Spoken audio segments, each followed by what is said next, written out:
మానవలోకానికి స్వాగతం, మానవలోకానికి స్వాగతం, మాలోకానికి స్వాగతం. చిరుధాన్యాలు, సిరిధాన్యాలు ఇవే మన ఆరోగ్యానికి ఇప్పుడు ముఖ్యమైన ఆధారాలుగా మారాయి. అయితే అనంతపురం జిల్లాలో కొంతమంది మహిళలందరూ రైతుల సంఘంగా ఏర్పడి ఆ చిరుధాన్యాలను పెంచడంలో ఒక ప్రత్యేకమైన ప్రయత్నం చేస్తున్నారు. ఈ ప్రత్యేకమైన ప్రయత్నానికి రెడ్స్ అన్న సంస్థ కూడా పూర్తిగా సహకారం ఇచ్చి మార్గదర్శనం ఇస్తున్నది. ఈ చిరుధాన్యాలతోటి వారు ఒక కొత్త లోకాన్ని సృష్టిస్తున్నారు. ఈరోజు మనము కొంతమంది ప్రత్యేకమైన మహిళలతో కలుస్తున్నాము. ఈ మహిళలందరూ వారి జీవనంలో రకరకాల సమస్యలు ఉన్నప్పటికీ, ఒంటరి మహిళలు అయినప్పటికీ, ఆ కుటుంబం అంతా వారి మీదే ప్రత్యేకంగా ఆధారపడి ఉన్నప్పటికీ కూడా ఎంతో ధైర్యంగా ఇక్కడున్న భూమిని కౌలుకు తీసుకుని రకరకాల ప్రయత్నాలతో, సహజ పద్ధతులతో అనేక రకమైన పంటలను పండించి ఆ పంటలకు అనుసంధానంగా ఇక్కడే పుడమసిరి అని ఒక రెస్టారెంట్ కూడా నడుపుతున్నారు.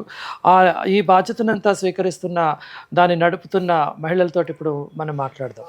నమస్కారం అండి. నమస్కారం సార్. మీ పేరు పరిచయం చేసుకుంటారా? నా పేరు అలివేలమ్మ సార్. మాది కురుగుంట గ్రామమే. నేను వచ్చేసి మా ఆయన సూసైడ్ నుంచి నేను ఇక్కడ మేడంతో పరిచయం అయినాను. ఇక్కడ పిఓపి మహిళలు అంటే ఒంటరి మహిళలందరినీ 10 మందిని ఫామ్ చేయడం జరిగింది. మొత్తం ఎంతమంది ఉన్నారమ్మా మీ సంఘంలో? మా సంఘంలో మొత్తం 540 మంది ఉన్నారు సార్ ఎఫ్ఈఓ తరఫున. ఈ మామూలు పిఓపి గ్రూప్ అయితే 10 మంది ఉన్నారు. 10 మంది పిఓపి అంటే ఒంటరి మహిళల సంఘం, ఒక ప్రత్యేకంగా అందులోంచి ఏర్పాటు చేసుకుంటున్నారు. అందులో ఎంతమంది ఉన్నారు? 10 మంది. 10 మంది. అందరూ మీ గ్రామస్తులు? మా గ్రామస్తులు, ఇక్కడ ఉన్న వాళ్ళేను.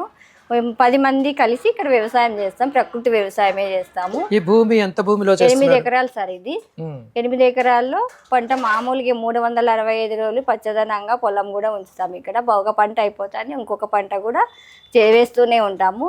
వచ్చేసి ఆ పండిండేది కూడా మేము మొత్తం 10 మంది కలిసే పంచుకుంటాము. పెట్టుబడి తీసేయడం కూడా దాంట్లోనే జరుగుతుంది. ఏదైనా గొడవలు మామూలుగా వస్తూ ఉంటాయి, చిన్న చిన్నవి. ఒకరు వెళ్తున్నారు, ఇంకొకరు వేరే వాళ్ళు జాయిన్ అవుతూ ఉంటారు. అట్లా మళ్ళీ ఎఫ్ఈఓలో కూడా అందరూ జాయిన్ అయినారు సార్, అంతా మహిళలు దాంట్లో. అంటే ఇక్కడ మీరు ఒంటరి మహిళల సంఘం ఒకటే ఏర్పడి మీరు చేస్తున్న వ్యవసాయంలో ఏ ఏ పంటలు పండిస్తున్నారు? పచ్చిమిర్చి, వంకాయ, టమేటా, ఆకుకూరలు అన్నీ చేసి మళ్ళీ చిరుధాన్యాలు కొర్ర, ఆరిక, సామ అవి కూడా వేసి ఇక్కడ అవి పండించినవే పుడమిసిరి హోటల్ అని ఇక్కడ ఒక హోటల్ కూడా నడపడం జరుగుతుంది సార్. దీంట్లో ఇక్కడ పండించినవి కాయగూరలు, ఇక్కడ పండించిన రైస్ కూడా ఇక్కడ హోటల్లో కూడా ఆరోగ్యకరమైన ఫుడ్ను కూడా అందించడం జరుగుతుంది సార్. వాటితో పాటు మీరు ఇంకా రకరకాల పళ్ళ చెట్లు కూడా పెంచుతున్నారా? పళ్ళ చెట్లు జామ, సీతాఫలము, బొప్పాయి అవి కూడా ఉన్నాయి సార్ ఇక్కడ. అంటే ఈ 10 మంది మహిళలు ఈ 8 ఎకరాల భూమిలో వ్యవసాయం చేయడంతో పాటు ఇతర పనులు కూడా వాళ్ళ సొంత వ్యవసాయం వేరే కూడా చేసుకుంటూ ఉంటారా, లేకపోతే వారి జీవితానికి ఇదే ఆధారం? ఇదే ఆధారం సార్. ఇది రోజు మామూలుగా కంటిన్యూ పనికి వస్తుంటారు, పని చేస్తుంటారు. వాళ్ళ జీవనోపాధి కూడా ఇక్కడే జరుగుతుంది. ఇది లేకోకుండా జీవనోపాధి లేదన్నట్లుగా మా మహిళలకు, ఒంటరి మహిళలందరికీ ఇది జీవనోపాధి. అంటే ఇందులో మరి ఏడాది పొరుగున మీరు పండించిన పంటలకి తగిన ప్రతిఫలం వస్తున్నదా? ఫస్ట్ రాలేదు సార్. ఫస్ట్ 1 సంవత్సరం 2 ఏళ్ళు కొంచెం తక్కువ. మళ్ళీ మామూలు 3 ఏళ్ళ నుంచి మాకు బాగా వస్తున్నాయి సార్ ఇక్కడ పంటలు. మీకు ఆదాయం ఏ ఏ పంటల్లోంచి వస్తుందమ్మా ఇప్పుడు? ఇక్కడ వచ్చేసి బొప్పాయి కూడా బాగా వస్తుంది సార్. ఒకసారి అది పడిపోయినప్పుడు సీతాఫలం వస్తుంది. సీతాఫలం 1 కేజీ 100 రూపాయల చొప్పున కూడా మేము ఆర్డర్ కూడా ఇవ్వడం జరిగింది సార్. అవి జామకాయ సీజన్లో జామ వస్తుంది సార్.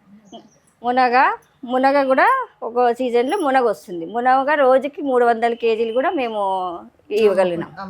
మీరు ఎక్కడ అమ్ముతారు అవన్నీ? మార్కెట్ వేస్తాం సార్, ప్రకృతి వ్యవసాయం మార్కెట్కి వేస్తున్నాం. మనకి ఇక్కడ బయట కన్నా 5 రూపాయలు మాకు ఎక్కువ ఇస్తారు ఈ వ్యవసాయంలో. సో ఈ రకంగా మీరు అందరూ పళ్ళు, కూరలు, తర్వాత చిరుధాన్యాలు ఇవన్నీ కలిసికట్టుగా పండిస్తున్నాం. ఒక్కొక్క నెలలో ఒక రకమైన ఫలసాయం మీకు అందుతుంది. దానితో మీ ఖర్చులన్నీ పోగా మీకు ఆదాయం కూడా వస్తుంది సార్. నెలకి కానీ ఏడాదికి కానీ ఒక సభ్యురాలకి ఎంత ఆదాయం వస్తున్నదమ్మా? నెలకి సార్ మనము పండిది 40 రోజులకి ఆకుకూరలు వచ్చినాయి అనుకో, ఆ ఆకుకూరల్లో మనం పోయి మంచికి ఇంత దాంట్లో 2000. ఉదాహరణ చెప్తారా? గత సంవత్సరం ఎంత వచ్చి ఉంటుంది? గత సంవత్సరము అంటే ఒక 30,000 వచ్చింది సార్ ఒక మనిషికి. ఒక మనిషికి లేదు, ఒక పంట మీద వచ్చింది. మనం ఒక పంట మీదే లేం కదా, అన్ని పంటలు వస్తాయి. అట్లా ఒక పంటకి 40 రోజులకి మేము 30,000 రూపాయల ఆదాయం. అలాగా అన్ని కలిసి కట్టుకుంటే మీకు సరిపడా వస్తుంది సార్. ఒక దాంట్లో పోతుంది, ఒక దాంట్లో నష్టం వస్తుంది. అట్లా ఒకటి ఇన్ని పంటల్లో నష్టం అనేది లేకోకుండా మనం పంటలు ఇన్ని పంటలు వేస్తున్నాం కాబట్టి రైతు కూడా అవగాహన కల్పించడానికే సార్ ఈ పంటలు. కూడాను. ఇప్పుడు మీరింత శ్రమతోటి చేస్తున్నందుకు మిగతా వారు ఈ రకమైన పద్ధతి సహజ పద్ధతిలో పండించే పంటలకి ఇలా మేము కూడా చేయొచ్చని ఎవరైనా వచ్చి చూస్తూ ఉంటారా మీ వచ్చినారు దగ్గర? సార్, పక్కన తోట వాళ్ళు కూడా ఇదే వ్యవసాయమే చేస్తుంది. ఫస్ట్ చూసినప్పుడు నవ్వినారు సార్ ఒకప్పుడు. ఈ వ్యవసాయం చేస్తే వీళ్ళకి అతి ఆడవాళ్ళు ఒంటరి వాళ్ళు ఏంది ఈ వ్యవసాయం చేస్తే పండించిన అని ఏలం చేసినారు సార్. ఇప్పుడు అదే రైతే మన పొలంలో చూసి వాళ్ళ పొలాల్లో అదే పంటలే వేసి ఇప్పుడు వాళ్ళు మమ్మల్ని మెచ్చుకుంటున్నారు సార్. ఇట్లా ఈ ఊర్లో కూడా ప్రకృతి వ్యవసాయం వరకు చాలా మంది పోగు చేయిస్తున్నారు సార్ మాకి. ఈ ఈ సంఘం మహిళా సంఘము వారి ఒంటరి వారు కాదు, ప్రకృతి వ్యవసాయం వారికి తోడుగా ఉన్నది, ప్రకృతే వారికి తోడుగా ఉన్నది. రకరకాల పంటల్ని పండించడం మూలంగా వారు ఒక్కొక్క పంటకి ఒక రకమైన ఫలసాయం అందడంతో పాటు కొన్నిసార్లు నష్టం వచ్చినప్పటికీ చాలాసార్లు లాభం కూడా వస్తుందని చెప్తున్నారు. దాని దగ్గరగా ఉన్న అనంతపురం మార్కెట్లో అమ్ముకోవడం మూలంగా ప్రకృతి వ్యవసాయంతో పండించిన పంటలు కాబట్టి కొద్దిగా ఎక్కువ కూడా వాళ్ళకి ఆదాయం లభిస్తున్నది మిగతా పంటలతోటి పోల్చి చూసుకుంటే. వీటికి అనుసంధానంగా పక్కనే ఉన్న పొడమసిరి రెస్టారెంట్ కూడా ఒక సహజంగా పండించిన పంటలతో వండిన వంటలు కలిసి ఒకే చోట ఉండడం అన్నది ఒక ప్రత్యేకమైన ప్రయోగము, ఒక అరుదైన సామాజిక ప్రయోగం అనుకోవచ్చు. ఎందుకంటే ఇందులో అందరూ ఒంటరి మహిళలు ఉన్నారు. మొత్తం పండడంతో పాటు వంట వరకు అన్నీ కూడా వారి ఆధ్వర్యంలోనే నడుస్తున్నది.